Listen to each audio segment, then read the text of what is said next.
أعوذ بالله من الشيطان الرجيم. بسم الله الرحمن الرحيم. الحمد لله رب العالمين، والصلاة والسلام على أشرف الأنبياء والمرسلين وعلى آله وصحبه أجمعين.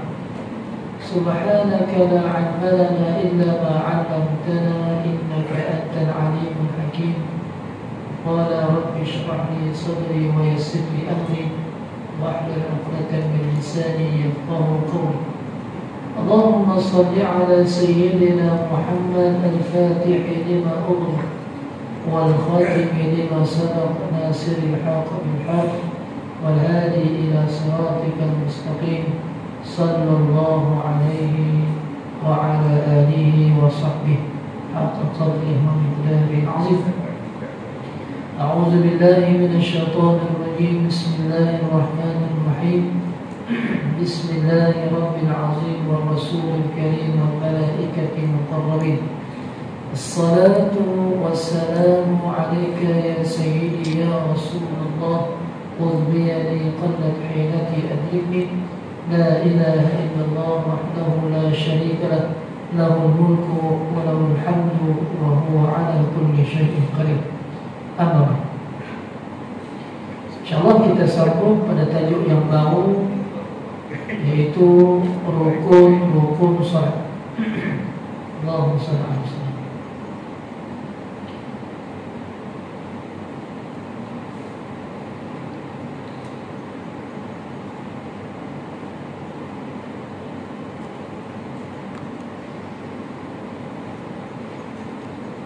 Rukun salat iaitu perkara-perkara yang perlu dilakukan ketika salat. Perkara-perkara yang perlu dilakukan ketika salat, baik dalam hati, baik di lidah, baik pada perbuatan. Jadi kalau ada orang tanya apa maksud rukun salat, rukun salat ialah melakukan sesuatu ketika dalam salat yang berkaitan dengan hati, lidah, percakapan, sebutan dan juga perbuatan. Rukun salat terbahagi kepada 13. Ini dalam mazhab kita lah, mazhab Syafi'i. Jom kita mula kira dulu 1 sampai 13. Boleh?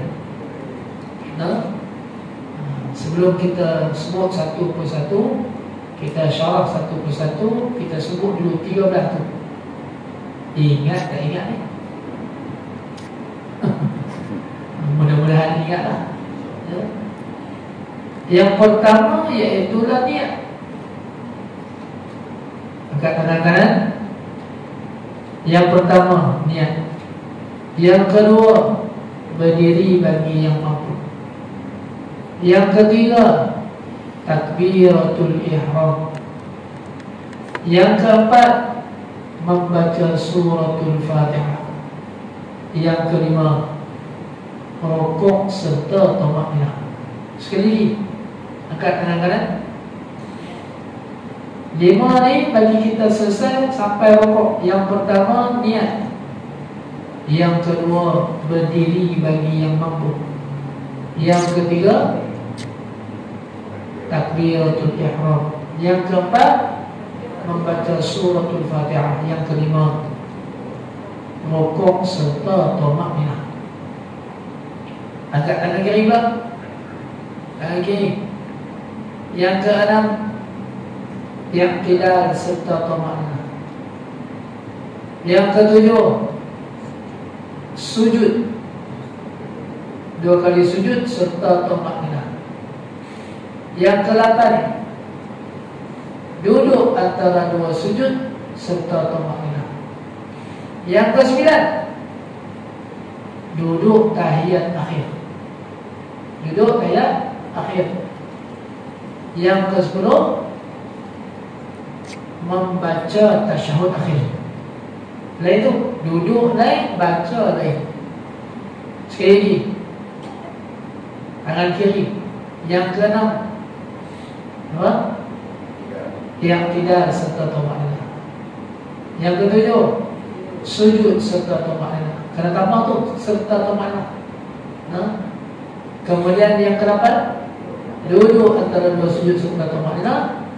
Yang ke-9, duduk tahiyat akhir. Ada tak tahiyat awal? Tak ada.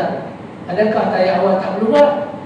Perlu, tapi dia bukan kategori rukun. Dia kategori sunat abad. Dia kategori sunat abad. Jadi yang duduk tahiyat akhir ni ada rukun. Rukun yang ke-9. Yang ke-10, membaca tasyahud akhir. Baca tasyahud akhir itu maksudnya at-tahiyyatul mubarakatuh. Baik, yang ke-13 katakan apa? Yang ke-13? Sorry, 11 saja nak teh tu. Saja nak teh kopi normal. Yang ke-11? Tadi baca tasyahud akhir kan? Yang ke-11? Selawat atas Nabi sallallahu alaihi wasallam. Yang ke-12? Yang ke-12? Salam. Memberi salam yang pertama. Salam yang pertama. Yang ke-13 habis dah salam. Itulah 13 yang patut kok mana pun kena ingat ya. Kena ingat. Sebab yang tu kita kena pastikan dia rukun. Dan sekiranya kita tak terlaksana rukun, kita kena wajib ganti rukun tu. Kalau ada satu rukun kita tak sempurna rukun tu, kena tambah satu lagi rakaat supaya nak mencukupkan rukun. Ya, baik. Allah SWT. Baik. Kita masuk rukun yang pertama, niat. Tak tahu sempat ke tak sempat tu sampai 11 tahun. Asal betul apa? 4:3. Saya cuba habis 5 minit sebelum lah, supaya kita ada masa untuk kita buka soalan kan. 5 minit ataupun 10 minit sebelum. Saya cuba lah. Tapi ni banyak ni 13. Mana? Saya cuba insyaAllah. Baik. Yang pertama tentang niat. Niat iaitulah qasad yang ada dalam hati. Jadi bila sebut hati, dia adalah rukun qalbi. Kita pun dah belajar 13 rukun terbahagi kepada 3 jenis. Rukun qalbi, rukun fi'li, rukun qawli. Rukun qalbi iaitu rukun hati, niat. Jadi yang pertama ni niat. Bila sebut niat, dia tak wajib di mulut. Bila sebut niat, dia wajib di hati. Maknanya, kalaulah seseorang baca niat usolli fardul asri arba'a raka'atin ma'muman lillahi ta'ala, yang tu bukan niat ni, tu lafaznya. Yang dituntut bukan lafaznya, tetapi yang dituntut apa? Niat. Di mana? Jadi di hati itu perlu kita pasang niat untuk sembahyang. Jadi dalam mazhab kita, dalam bab lafaz niat sunat hukumnya. Tetapi ada pandangan ulama sebaiknya kalaulah kita dah pandai sembahyang, tak perlu lagi lafaz. Maknanya kita dah expert bab sembahyang, lafaz usolli itu tak perlu lagi sebut di lidah. Terus berdiri, Allahu Akbar, begitu cara dia. Itu cara orang expert. Orang yang dah pakar hari-hari sembahyang pun, jadi dah latih dah hati itu, dah boleh niat begitu tanpa perlu sebut dulu. Dalam mazhab kita kata boleh sebut dulu kerana mereka lebih-lebih lagi mereka yang was-was. Kadang-kadang niat dengan mulut tak sama, sebab tu dia sebut di mulut dulu supaya niat dia ikut. Gitu. Jadi bagi orang yang permulaan saja boleh niat dengan melafazkan dulu, kemudian niat dalam hati. Tapi bagi kita yang dah yang semayang ni, jadi tak perlulah untuk nafas. Terus saja berdiri, Allah. Tapi tuan-tuan, berlainan dengan imam. Imam sunat dia melafazkan. Kenapa? Dia nak mengingatkan makmum di belakang. Imam bila dah pegang mic, usalli fardhu maghribi salamun ba'd. Pernah dengar tak imam baca gitu? Walaupun dia dah expert sembahyang, adakah dia dikira sebagai orang yang mubtadi, orang yang baru nak mula-mula nak sembahyang kena lafaz? Tak, imam dia nak ingatkan yang apa? Kita nak sembahyang maghrib ni. Jadi imam sunat dia sebut begitu lafaz. Usalli fardhu maghribi salamun imam alladhi ta'ala Allahu Akbar. Tapi kalau dia tak cakap pun tak apa. Sah. Jadi dalam bab ni berbeza juga pada hukum imam dan juga makmum. Jadi isunya ialah tentang niat ke manapun di hati itu saja. Itu yang kita boleh faham dan kita tahu perbuatan iaitu perlu dimulai dengan dalam hati kita. Dan niat ini pula perlu berada dalam takbiratul ihram. Itu syaratnya. Syarat dia tak boleh sebelum takbiratul ihram, tak boleh selepas takbiratul ihram, tak boleh. Kalau dia nak takbir usolli fardhu maghribi niat Allahu Akbar, masa dia angkat takbiratul ihram tu dia tak niat pun dalam hati dia, dalam mazhab kita tidak sah. Contoh, perkataan Allahu Akbar itu ada takbiratul ihram tu. Perkataan Allahu Akbar bermula sampai ba, hati dia dah pasang itu. Itu dituntut bagi kita sembahyang dengan niat ketika mana Allahu Akbar. Niat di situ. Kalau dah ba, baru masa nak niat, batal. Tak sahnya. Saya dah jumpa seorang ustazah umur 38 tahun, mengajar anak buah di sekolah, begitulah. Angkat takbir, niat usolli fardhu subhi, kan budak-budak. Okey, takbir Allahu Akbar. Okey, baca apa? Baca iftitah Allahu Akbar. Itulah dia ada. Tapi dia tak ada tentang jalankan niat dalam hati waktu angkat takbir. Dan bila dia begitu, dia pun sembahyang begitu. Subhanallah. Ustazah umur 38. Bila saya kata gini, dia apa Ustaz? Kena lalu niat waktu takbir. Ya. Oh, patutlah saya tengok ayah saya susah angkat takbir. Allah usolli. Dia tengok ayah dia. Allahu Akbar usolli. Susah ayat dia sebenarnya.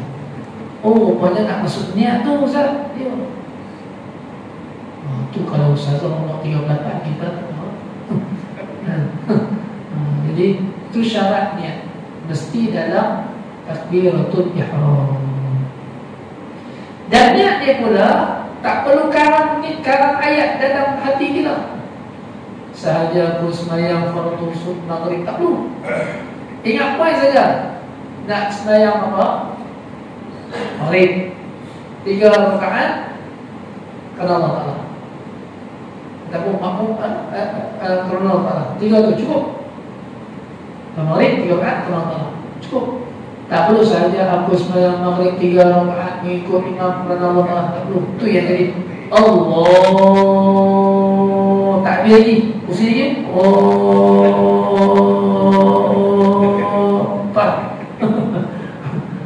Baru tu maksudnya dah habis lah niat dalam tu. Sebab dia karang niat. Dia karang niat. Jadi, tapi bila kita berlatih, hari-hari kita sembahyang, kita dah expert. Kenapa ulama kata boleh? Kerana ulama buat perumpamaan begini. Dia buat perumpamaan begini. Dia kata, contoh, seseorang dicari polis. Mat, ada polis jalan. Wih, apa? Polis jaya aku pula. Hang dah buat salah apa? Hang bijak kan? Dia pun fikir tak ada masalah apa, mari. Tak ada masalah apa, minggu depan. Tak ada masalah apa. Dia boleh reverse apa yang dia ingat tu masa seminggu lepas, dalam masa yang sekejap. Dia faham tak? Jadi itulah ibaratnya seseorang boleh pasang niat dalam keadaan sekejap. Itu ulama bagi perumpamaan, nak beritahunya dia boleh reverse apa yang dia punya ingatan itu dengan perkara yang seminggu lepas, 2 bulan lepas. Dia boleh ingat tak ada apa.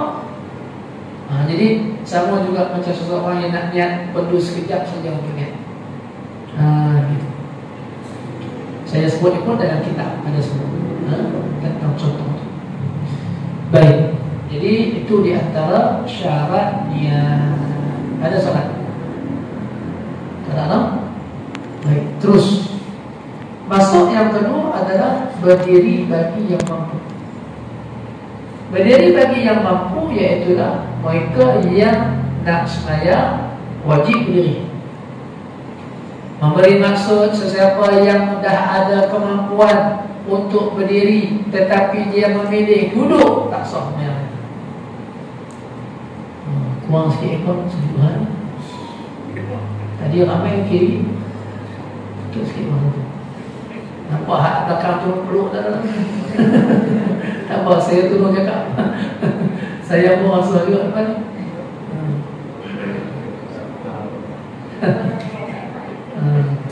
Baik. Baik, contoh. Seseorang yang mampu berdiri, tiba-tiba dia memilih untuk duduk. Angkat takbir, Allahu Akbar, tak sahnya. Sebab syarat berdiri itu wajib.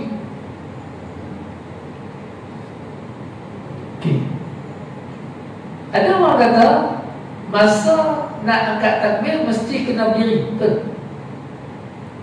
Tapi tak tentu juga. Melihat kepada kondisi seseorang tu. Mungkin ada orang kata dia daripada luar masjid, dia berjalan di kaki sakit, ya? Tapi dia berjalan dalam keadaan boleh jalan. Masa dia masuk shaf, dia terus duduk, dia angkat takbir. Tak sah tu dia kata. Kerana dia mampu jalan daripada sana, mampu. Takkan berdiri sekejap tak mampu untuk nak takbir, betul? Mestilah mampu. Jadi kemampuan dia tu lepas dah untuk angkat takbir mula-mula, lepas dia wajib berdiri. Tak larat baru dia duduk. Itu isu dia. Itu caranya. Itu maksudnya berdiri bagi yang mampu. Tapi tak semestinya juga. Kalau tuan-tuan tengok dia dalam keadaan capek-capek tadi, terus duduk, dia angkat takbir, kita tak boleh kata dia tak sah juga. Dia saja yang tahu diri dia. Mungkin saja daripada sana, hang tahu tak aku tahan daripada sana, sakit nyaman dia. Aku sampai-sampai sini memang tak boleh nak buat apa lah. Memang aku duduk kejap. Imam memang nak cepat, duduk memang tak nak. Duduk angkat takbir, sah tak? Sah. Jadi dia saja yang tahu kondisi dia. Jadi kita tak perlu nak komen orang.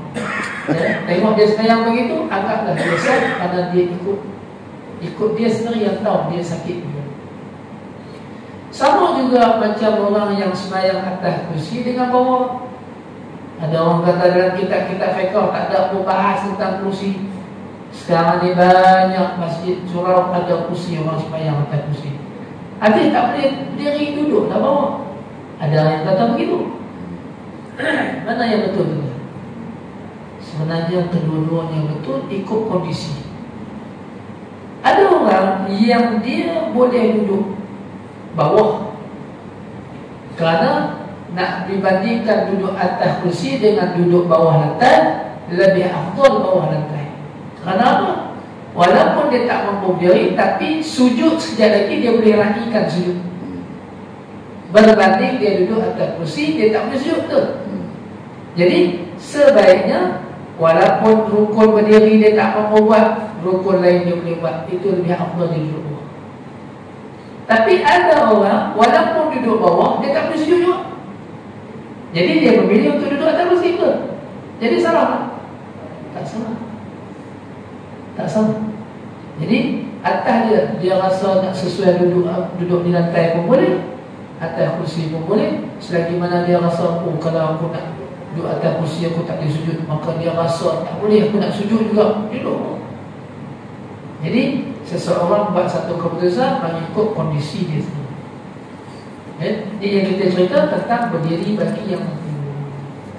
Sebagai contoh juga, rakaat pertama dia tak larat tadi, dia duduk. Bila dia dah lama duduk, imam dah rokok, yang tidak sujud dan sebagainya, masuk rakaat kedua. Rakaat kedua dia dah rasa yakin, kuat nak berdiri, wajib berdiri. Jadi berdiri bagi yang mampu ini, mungkin saja rakaat pertama dia tak mampu, rakaat kedua dia mampu, maka wajib dia berdiri waktu itu. Mesti penuh Allahu Akbar. Begitu juga ada syarat bagi mereka yang nak memanjangkan kalimah Allahu Akbar. Tak boleh dengan perkataan boleh kan? Kalau dipanjangkan seolah-olah maksudnya lain. Allahu Akbar, Allah Maha Besar. Tapi kalau dipanjangkan maksudnya adakah Allah Maha Besar? Maksud dia dah lain. Dia jadi perkataan Allah, Allahu Akbar, dia memanjangkan tadi. Tak boleh.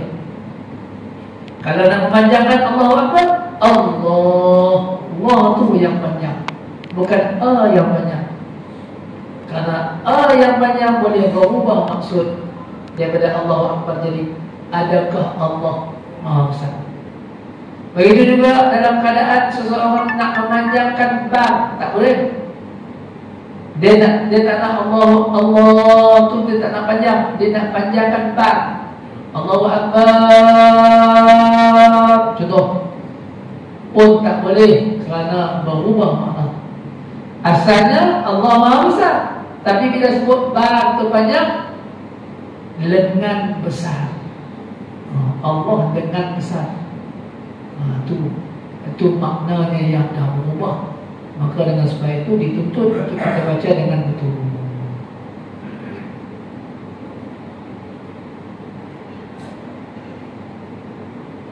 Jadi macam kita sebut tadi juga, niat perlu didadukan dalam takbiratul ihram. Wallahu a'lam. Ada soalan? Tambahan yang saya boleh sebut lagi ialah antaranya takbiratul ihram ialah sebutan manakala perbuatan itu adalah sunat. Saya teringat masa kita buat di Masjid Al-Tisam dulu, masjid kita pernah buat, kita panggil Tuan Guru Syekh Nuruddin. Kita bagi tajuk tentang sunat-sunat dalam solat. Dia bahas tentang sunat-sunat dalam solat. Masa takbiratul ihram saja ada 12 perkara sunat. Subhanallah. Takbir saja 12 perkara sunat. Terhimpun di dalamnya 12. Macam mana tu? Akad tu satu dah. Kita dah angkat satu je. Sebenarnya banyak ni. 12 dia kira satu. Saya ingat juga tapi takut kira tak sampai 12 tu. Tak kira lah. Tak perlu ya. Dengan itu ada masa baru kita kira. Jadi lafaz takbiratul ihram ialah lafaz Allahu Akbar. Kalau seseorang itu berdiri, tangan dia tak angkat, dia tak sebelah je. Allahu Akbar. Salat merah. Salat. Kerana mengangkat itu sunat, letak sunat, melihat sunat, letak jarang-jarang di sunat, menghadap kiblat sunat. Itu semua ada banyak 12. Terus rukun yang keempat iaitu membaca suratul Fatihah. Membaca suratul Fatihah perlu dibaca dengan dengar di telinga sendiri. Jadi kalau rukun qauli ini ada berapa? Takbiratul ihram 1, baca suratul Fatihah 2, yang ketiga rukun tahiyat akhir 3. Yang keempat, selawat atas Nabi. Yang kelima, bagi salam yang pertama, itu rukun qauli. Maknanya kena dengar di telinga. Bukan telinga kawan, telinga sendiri. Telinga kawan dulu, atau telinga kawan dulu, telinga sendiri. Jadi membaca surah Al-Fatihah tak boleh dengar timbul. Dia kena baca dengan jelas. Kalau seseorang membaca tengah timbul, Bismillahirrahmanirrahim, Alhamdulillah, Ar-Rahman, Iyyaka Waddallin. Cepat dia baca dalam hati, di mulut dia tak baca habis, maknanya juga tidak sah. Dia kena baca betul. Alhamdulillahirabbil alamin, Ar-Rahmanir Rahim, Maliki Yaumiddin. Dengan hati. Anak-anak kita selalu begitu. Anak-anak tahfiz saya, walaupun dah banyak kali tengok, sama juga di pos banyak. Tak baca di telinga sendiri. Tu kita kena banyak tengok lah. Gitu. Membaca suratul Fatihah. Banyak lagi dah syarat-syarat yang lain. Kena baca dalam keadaan tertib. Tak boleh berhenti-berhenti. Iyyaka na'budu wa iyyaka nasta'in. Kita belajar bila sebut iyyaka na'budu wa iyyaka nasta'in, kita minta doa tu. Jadi kita boleh berhenti, kita boleh doa. Jadi kita pun doa dalam sembahyang tak sah. Kita boleh doa lepas pada ayat itu di luar sembahyang. Dalam sembahyang tak ada berhenti, kena tertib, kena habis daripada bismillah sampai Wallahualam sampai habis. Tak ada berhenti. Itu syaratnya. Kalau tak begitu, tak sah suratul Fatihah. Bila tak sah suratul Fatihah dan sembahyang dia sah. Tak sah. Ya. Kalau sembahyang berjemaah, kan? Betul tak? Ataupun dia anggap orang lain tak dengar, padahal dia yang tak dengar. Maknanya dia cakap, sebenarnya orang cakap kuat ni orang pekak lah tu. Dia anggap orang lain tak dengar, padahal dia cakap slow orang dengar lah. Dia anggap orang lain tak dengar, dia cakap kuat tu, dia orang pekak cakap kuat. Okey. Isunya apa sebut tadi ialah soal kadar, macam mana cara kita baca. Kadar dia begini, ulama sebut, sekadar kita duduk dalam bilik yang sunyi, kita baca, dengar tak di telinga. Itulah kadar. Sunyi ni, Bismillahirrahmanirrahim, Alhamdulillah. Begitu. In case sekiranya kita sembahyang sebelah orang yang baca kuat, kita boleh baca macam tu saja walaupun kita tak dengar. Gitu. Walaupun kita sembahyang depan speaker lagi kuat daripada kita nak cakap, kita nak baca, bacaan kita tenggelam. Cukup sekadar bacaan macam dalam bilik yang sunyi ini. Itu kadarnya. Ulama kata cukup sekadar itu dah sah. Sama juga macam puan kata tadi, kalau dia sembahyang baca kuat sampai kita nak baca, kita orang telinga tak dengar, kita baca sekadar dalam bunyi, dalam bilik yang sunyi tadi, sekadar itu dah cukup sah. Ya.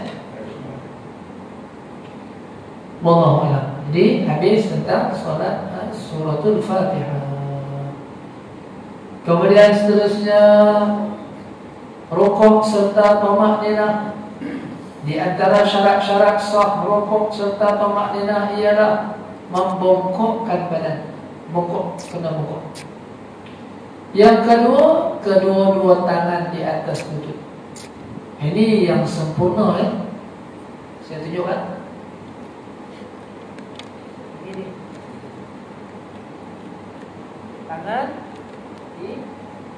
tangan di lutut. Ini yang sempurna. Ada orang yang letak bawah. Pernah tengok? Ada orang yang letak bawah pun ada, letak atas ni pun ada, tak letak lutut. Ada pandangan ulama kata tak sah, dia kena letak lutut. Tapi ada pandangan kata sah. lihat kepada kondisi. Okey saja kerana dia lebih banyak pun sampai boleh pegang bawah lutut ni kan. Jadi tapi yang lebih sempurna ialah meletakkan tangan di atas lutut. Ya. Kemudian yang ketiga, tak boleh dongak kepala. Masa rokok dongak kepala. Boleh? Rokok cukup saja begitu saja. Tengok tempat sejuk begitu saja. Tanpa perlu dongak kepala dulu.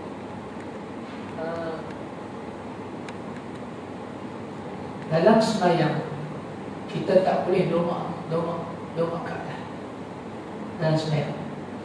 Contoh, ada tak orang baca doa qunut kan dia mengaminkan doa qunut dia buat begini? Ada tak ulama buat begitu? Dalam sembahyang tak boleh dongak kan? Kerana adab dengan Tuhan tak kena. Dalam sembahyang kena menunduk. Tapi di luar sembahyang boleh kita mendoa. Luar sembahyang. Sebab tu tidak ada orang yang sembahyang, dalam sembahyang dia doa qunut, dia tak angkat begitu. Sebab tak ada ulama ajak kita angkat begitu dalam sembahyang. Tapi kalau ada yang buat begitu, maknanya dia keliru betul. Kita anggap dia keliru lah. Dia kata nak minta doa, minta betul-betul. Doa qunut. Qunut nazilah pula. Ya Allah, begini je. Dalam sembahyang tak boleh. Dia ada adab dia dalam sembahyang. Ya. Begitu juga dalam rokok tadi, tak boleh doa, cukup sekadar begitu saja. Kadang rokok, macam mana kadang ada yang kata sampai taruh papan straight. Kadang bongkok lah. Bongkok sampai tangan kita mampu pegang lutut. Tak kira-kira kan?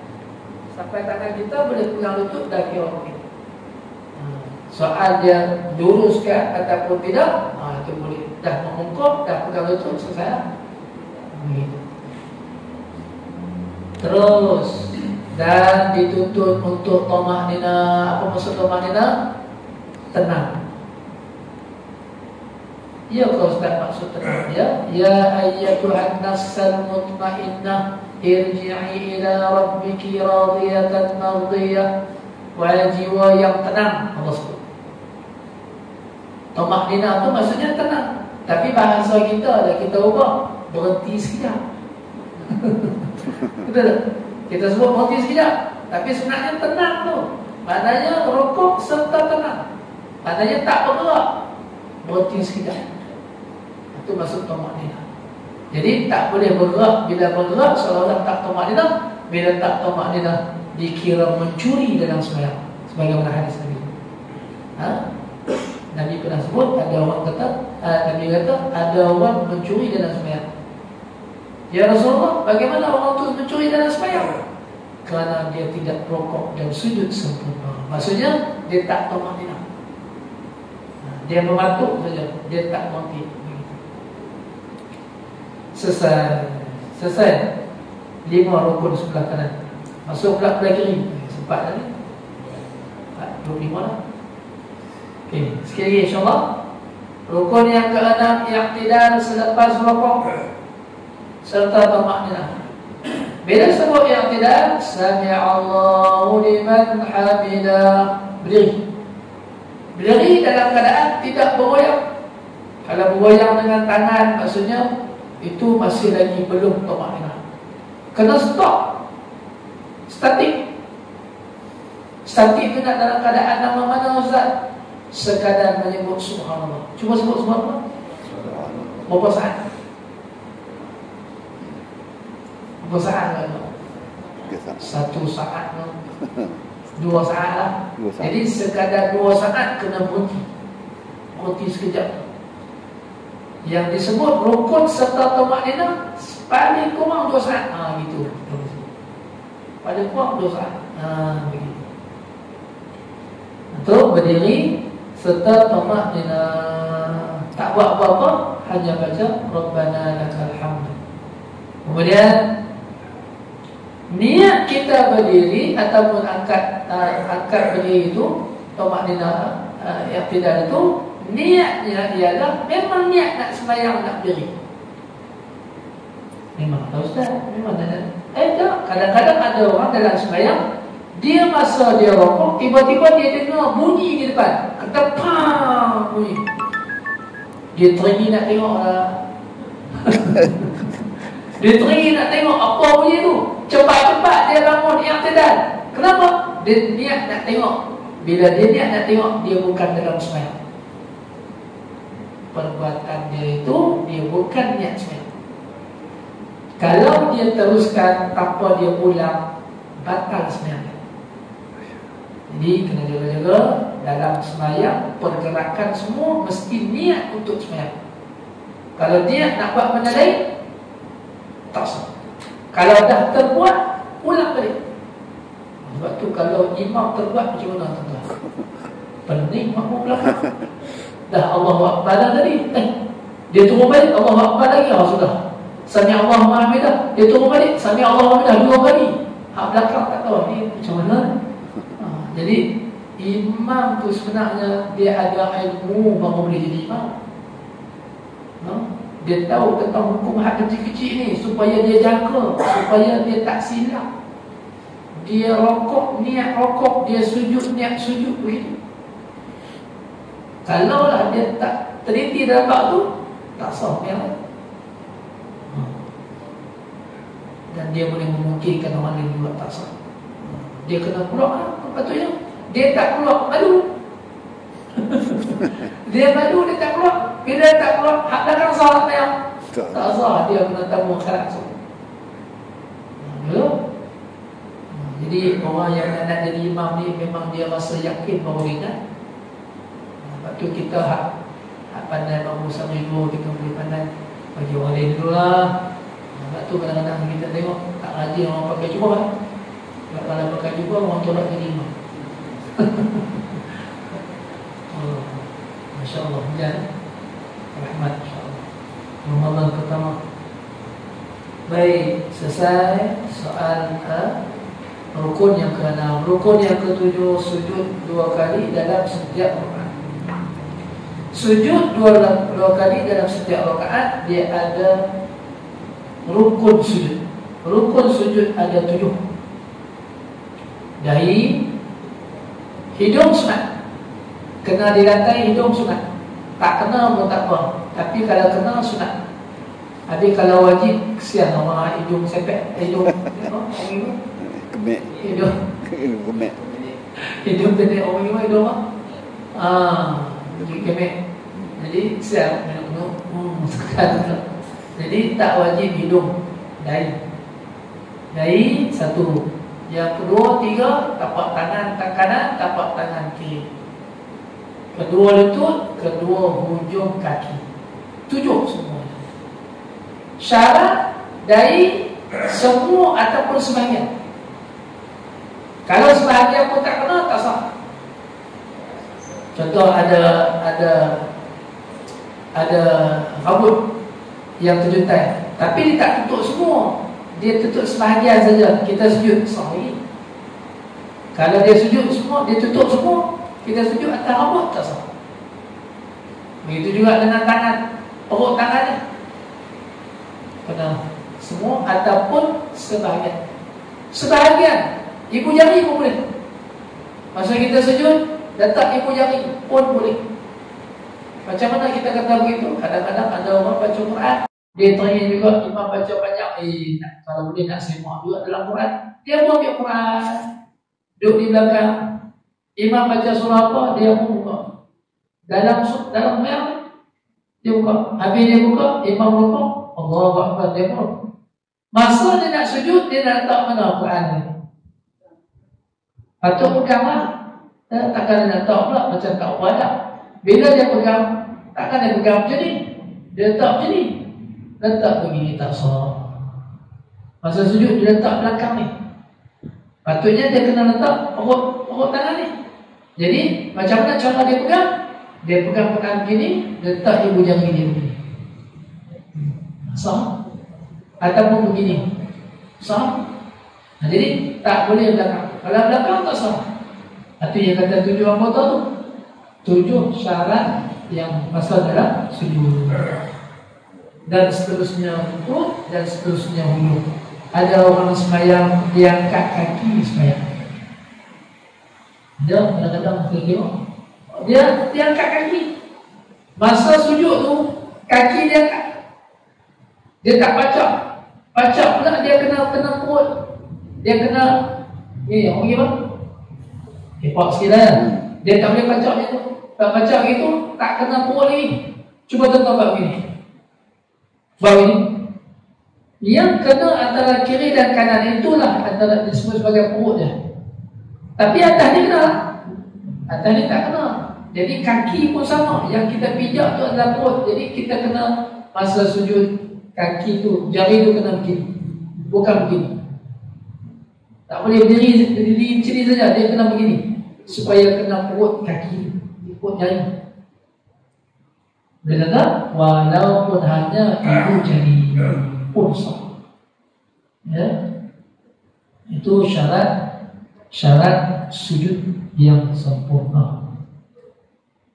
Jadi ada lagi lah pembahasan yang lain. Contoh orang perempuan, dia boleh tutup ketiak dia, masukkan tangan dia bahagian dalam. Tapi orang lelaki sunat untuk buka. Itu juga dalam keadaan sujud, dia punya rapat di dada bagi orang perempuan. Tapi orang lelaki kena buka dada. Maknanya tak punya rapat sangat dengan peha. Kan?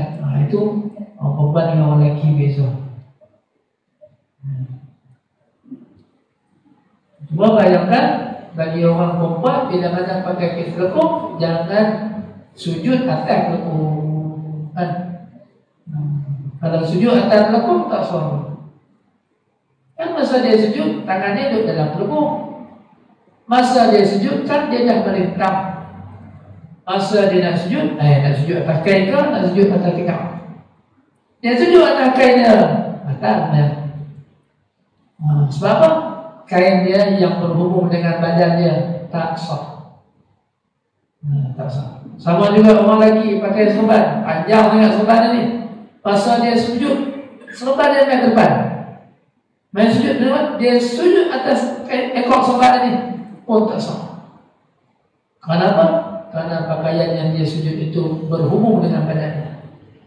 Berlainan dengan sejarah. Sejarah tak berhubung dengan badan, maka kita boleh.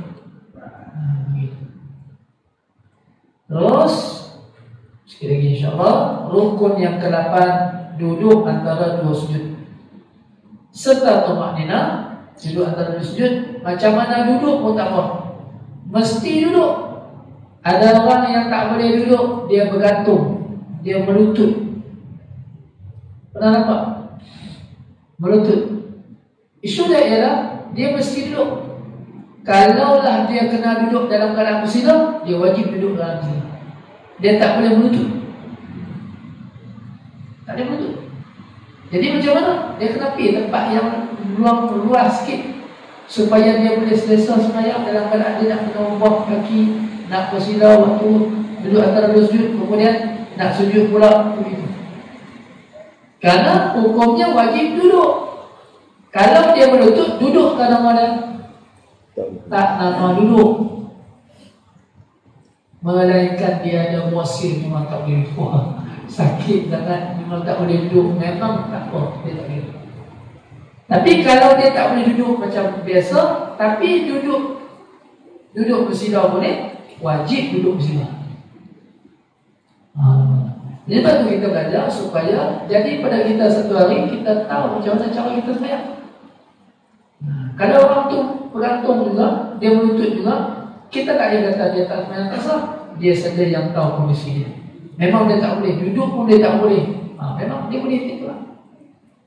Isunya ialah kita sebut yang boleh duduk cara lain, wajib duduk cara lain. Ini duduk antara dua sujud ni. Serta tumakninah. Kemudian yang ke-9, duduk ketika membaca tahiyat akhir. Sama juga kena duduk. Ada tak orang tahiyat akhir dia berlutut, tangan dia pun duduk macam ni, dia berlutut? Ada. Sama juga kes tadi. Kalau dia mampu bersila, dia wajib bersila. Kalau dia tak mampu bersila, ustaz saya tak mampu bersila, memang bentuk tak boleh nak lipat, saya hanya boleh melurus saja menghadap kiblat, wajib melurus menghadap kiblat. Sebab hukumnya kena duduk. Hukumnya kena duduk, wajib duduk. Lainlah dia tak mampu duduk, maka boleh dia berduduk. Jadi seseorang itu hanya yang tahu macam mana kondisi dia. Kalau dia tak ikut, batal sembahyang. Dia berdoa. Begitu kemudian. Itu syarat yang ke-9, hanya duduk membaca tahiyat akhir.